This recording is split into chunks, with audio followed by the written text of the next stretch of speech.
Parliament में कहा था मेरा नाम लेकर के ओआईसी, एनपीआर भी आएगा, एनआरसी भी आएगा। कई टीवी के इंटरव्यूज में उन्होंने बात कही थी। ये क्यों भूल गए कि कितने लाखों लोग कश्मीरी पंडित मुल्क से बाहर हैं, और जब वो होगा तो जाहिर है उसमें सबसे ज्यादा निशाना बनेंगे मुसलमान। हैदराबाद के तेलंगाना से सीए लागू होने पर एआईआईएम प्रमुख असदुद्दीन ओवैसी का कहना है कि आपको सीएए को एनआरसी और एनपीआर के साथ जोड़कर देखने की जरूरत है। केंद्रीय गृह मंत्री अमित शाह ने संसद में मेरा नाम लिया और कहा कि एनआरसी और एनपीआर लागू किया जाएगा। यह रिकॉर्ड है। भाजपा का मुख्य उद्देश्य देश में एनपीआर और एनआरसी लागू करना है। आप भी देखिए उनका पूरा बयान। देखिए, सबसे पहली बात तो ये है कि ये कानून जो मोदी सरकार ने आज से 4 साल पहले बनाया था वो संविधान के खिलाफ है। आप रिलीजन की बुनियाद पर कानून नहीं बना सकते। इसमें कई सुप्रीम कोर्ट के जजमेंट्स है और राइट टू इक्वालिटी के खिलाफ है। आप कैसे हर रिलीजन को आप उसकी इजाज़त दे रहे हैं उनको, और आप जो रिलीजन जिनका इस्लाम है उनको आप नहीं दे रहे, वो एक पॉइंट है। दूसरा ये है कि मैंने उस वक्त पार्लियामेंट में कहा था कि इसी तरह का एक क़ानून वाइट साउथ अफ्रीका ने बनाया था, तो महात्मा गांधी ने उस कानून को फाड़ दिया था। मैंने भी पार्लियामेंट में इस सीएए के उस बिल को फाड़ा था। तीसरी बात यह है कि अब 4 साल के बाद ये सरकार रूल्स बना रही है। मैं देश को ये बताना चाह रहा हूं कि मैंने नहीं, मौजूदा अभी प्रेजेंट होम मिनिस्टर ने पार्लियामेंट में कहा था मेरा नाम लेकर के ओआईसी, एनपीआर भी आएगा, एनआरसी भी आएगा। कई टीवी के इंटरव्यूज में उन्होंने बात कही थी। तो हम ये बताना चाह रहे हैं कि सीएए एक्ट को सिर्फ आप सीएए से मत देखिए, इसको आपको एनपीआर से और एनआरसी से जोड़कर देखना पड़ेगा। और जब वो होगा तो जाहिर है उसमें सबसे ज्यादा निशाना बनेंगे मुसलमान, दलित, आदिवासी और गरीब लोग। पांचवी बात यह है कि अब आसाम में सुप्रीम कोर्ट मॉनिटर्ड एक एनआरसी हुआ। 19 लाख लोगों के नाम नहीं आए, जिसमें से लगभग 10 से 12 लाख हमारे हिंदू भाई बहनों के नाम नहीं आए। उनको अब हेमंत बिस्वा शर्मा ये बोल रहे हैं कि सीएए कानून जब इंप्लीमेंट होगा तो उन सब को सिटीजनशिप मिल जाएगी, क्योंकि उनका रिलीजन उसमें इंक्लूड हो गया। अब उसमें 1 लाख से 1.5 लाख या 2 लाख करीब जो मुसलमान नाम है उनको इसका फायदा नहीं मिलेगा। ये बताइए, ये नाइंसाफी नहीं है तो क्या है? हेमंत बिस्वा शर्मा ने कहा, बीजेपी के नेताओं ने कहा कि 19 लाख में जो 10 से 12 लाख जो हिंदू भाई बहन के नाम नहीं आए उनको मिल जाएगा, पूरा सिटीजनशिप मिल जाएगी उनको। अब आप बताइए, नाइंसाफी नहीं है तो क्या है?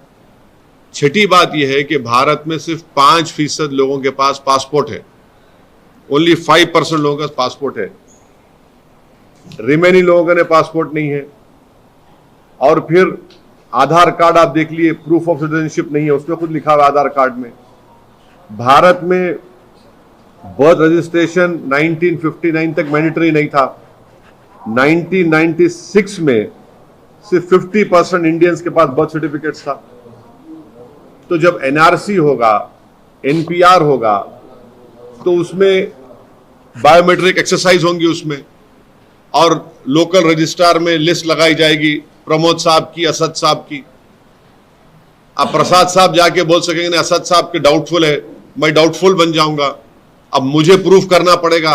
अब मैं मेरे दादा का बर्थ सर्टिफिकेट लेकर आऊं क्योंकि मेरा रिलीजन इस्लाम है, अब मैं फिरते रहूं तो फायदा किसका होगा? रद्दी वाले का ही फायदा होगा ना।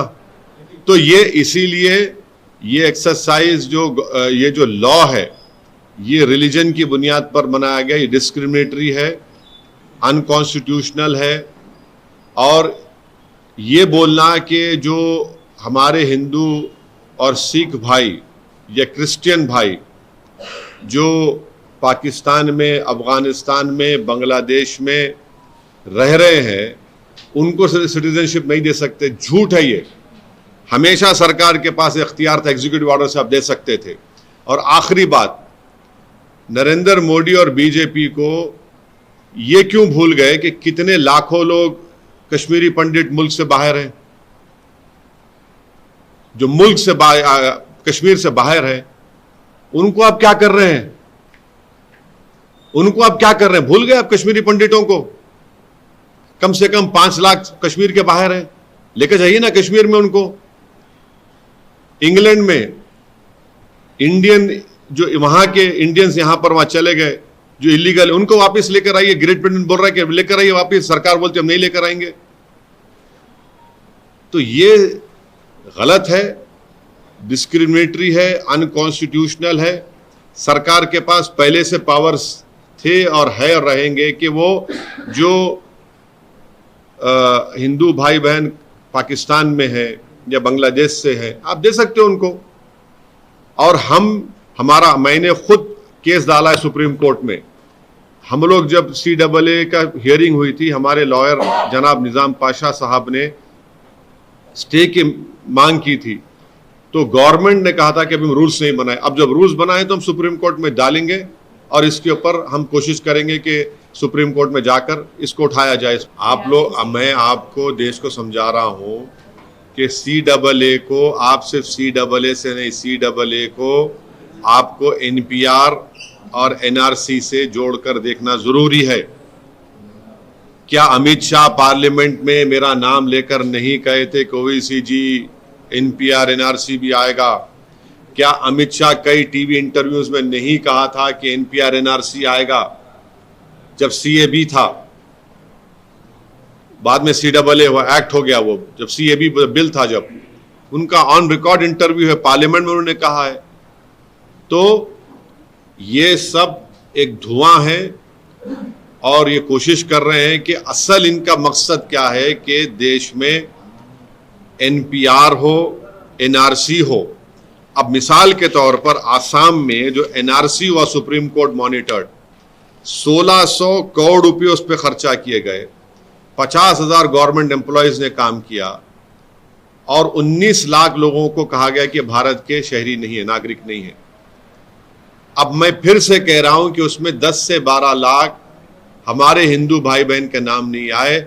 वहां के मुख्यमंत्री ये कह चुके हैं कि उन 10-12 लाख हिंदू भाइयों बहनों को बगैर डॉक्यूमेंट के CAA के तहत उनको सिटीजनशिप मिल जाएगी। अब जो 1 से 1.5 लाख जिन मुसलमानों के जहां नाम नहीं आए, वो तो एक्ट में नहीं आएंगे, CAA में, उनको तो फॉरेनर्स ट्रिब्यूनल जाना पड़ेगा। ये कौन सा इंसाफ है, बताओ मेरे को आप। यही तो हम कह रहे हैं कि जो आसाम में आपने सुप्रीम कोर्ट मॉनिटर कर लिया है, उसको आप देश में करना चाहते हैं। जिस देश में सिर्फ 5% लोगों के पास पासपोर्ट है, इस देश में बर्थ सर्टिफिकेट का कानून 1959 तक नहीं था। 1996 में सरकार ने कहा कि सिर्फ 50% इंडियंस के पास बर्थ सर्टिफिकेट है। ये फ्यूचर में सब तमाशे करना चाहते हैं। अगर मेरे ही देश में मैं स्टेटलेस बन जाऊंगा महज इस बुनियाद पर कि मेरे दादा का बर्थ सर्टिफिकेट मेरे पास नहीं है, तो फिर क्या मैसेज दे रहे हैं आप? आपका यही मकसद है। और बुनियादी फंडामेंटल बात यह है कि आप मजहब की बुनियाद पर कानून नहीं बना सकते। और हम पूछ रहे हैं कश्मीरी पंडित जो 5 लाख बाहर है कश्मीर, उनका बारे में कौन बात करेगा? हैदराबाद की आवाम इस पार्लियामेंट के इलेक्शन में इस कानून के खिलाफ वोट देगी, बीजेपी को हराएगी। देखना आप, सीमांचल की जनता किशनगंज में CAA के कानून के खिलाफ अख्तरुल ईमान को वोट देगी और हराएगी। आप देखना, ये बीजेपी, ये कानून अनकॉन्स्टिट्यूशनल है, मजहब की बुनियाद पर बनाया गया है।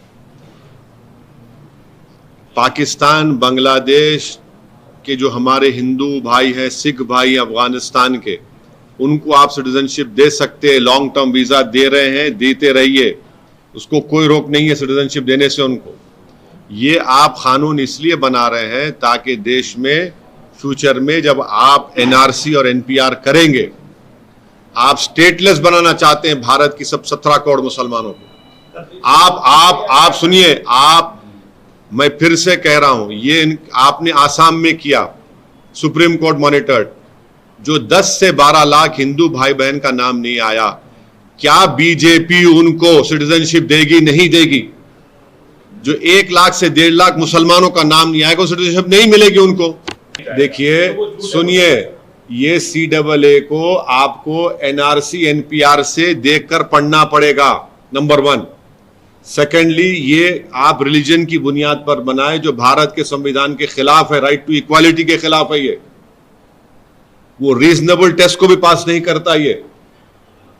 और आसाम में जो 10 से 12 लाख हिंदू भाई बहन के नाम नहीं आए, अमित शाह उनको सिटीजनशिप देंगे? नहीं देंगे। बोलेंगे हम बराबर देंगे। वो 1.5 लाख मुसलमान का क्या करेंगे फिर आप?